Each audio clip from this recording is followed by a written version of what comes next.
welcome to another edition of SEC TV. I'm Natalie Taylor. I can't believe the chase is almost here, and the IRL and NHRA seasons are both winding down.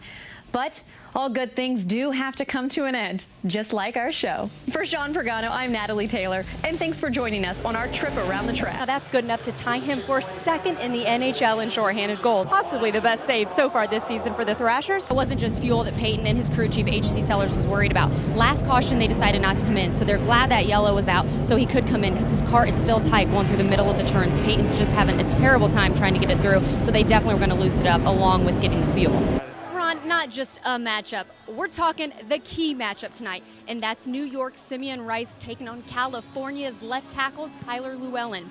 Today when we were talking with Coach Green, Tyler walked into the room.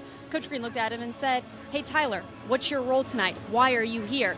Tyler, caught a little off guard, said, "I don't know, Coach. Why is that?" Coach Green looked at him and said, "You are to block Simeon Rice at all costs." Facing a team tonight that we don't see too often. In fact, haven't been to Blue Land in 3 years. Any surprises from Anaheim so far? Well, I'm glad you brought up defense because tonight you're facing one of the bigger centermen in the league. So what challenges is that going to present for you in tonight's game? Hey, thanks, Kenny. With Brooks Bollinger here. Part of the message the coach gave at halftime was to go for it. Only 30 minutes left. Was that part of the reason you guys went all out on that last series? Well, we just needed to get able to make the play and get in the end zone. 11 passing touchdowns for you. Talk about your receiving core and the rapport you've been building with them. And never easy to win without Nick Antropov. Going to miss his second game in a row. Where are you going to miss him most, and who do you look for to fill his spot? You're one of the more experienced players on the blue line, so how do you kind of step up and help some of the younger guys on defense? Now, Houston had assumed Fayetteville would be his longtime home after spending 10 years calling the Hogs. But coaching changes are a very real part of the game. You and your family move, and you make a new university your home. Then comes the time your new team faces your old team. And that's where Houston Nutt is this weekend, and that's what this week's Sound Off is all about. So who better to ask than Chris Thorburn, and also talk to him and some of his teammates about why he's been so successful in the PK this season. But before we start looking ahead to this year's team, we got to take a look back, and here's Dave Neal to do just that. In fact, the team has seen record-breaking attendance the past 2 seasons. He knows how much his players want to play in that championship game, and it depends on tonight's outcome. Huts all around still for the Mohegan Sun team, and Matt, flat tire, spun early, and you're still back here with a second place finish. That's not all that bad. No, how about that, huh? It says volumes about this team, the work they did on pit road to keep me on the lead lap. You just brought up not driving too crazy out there, and we were talking earlier how you do have the target on your back, but yet you're confident.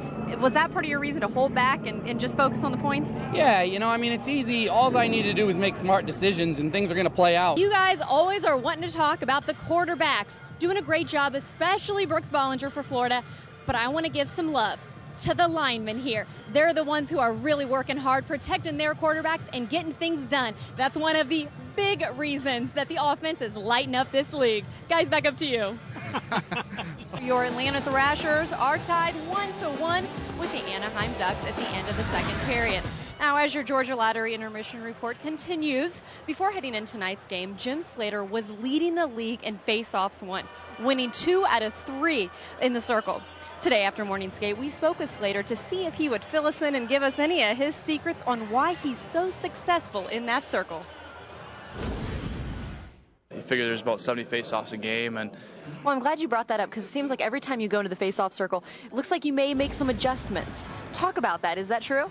yeah, especially when you're at home. Okay, now that's all game talk, but we notice in practice you're always practicing face-offs. What do you work on exactly at practice? Well, just quickness and. Okay, can you share any tips? Well, those are my tips. Like I don't want anyone else knowing them. Jim gave me a hard time there asking about his tips, but I had to ask. And he is right on track tonight, keeping up with that same pace, winning 6 of his 9 in the circle tonight.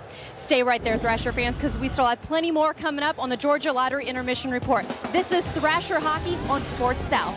Stick around. Well, no matter what happens at tonight's game, there is one happy little one here because his Uncle Ronnie gave him a recovered game ball. Tori, what are you going to do with this ball? I'm going to play with my dad. Sounds like he's going to keep that ball in play. Our own SEC TV baseball analyst and all-around good guy, Larry Conley, wanted to give us his thoughts on the conference this year. And I couldn't tell him no. Larry?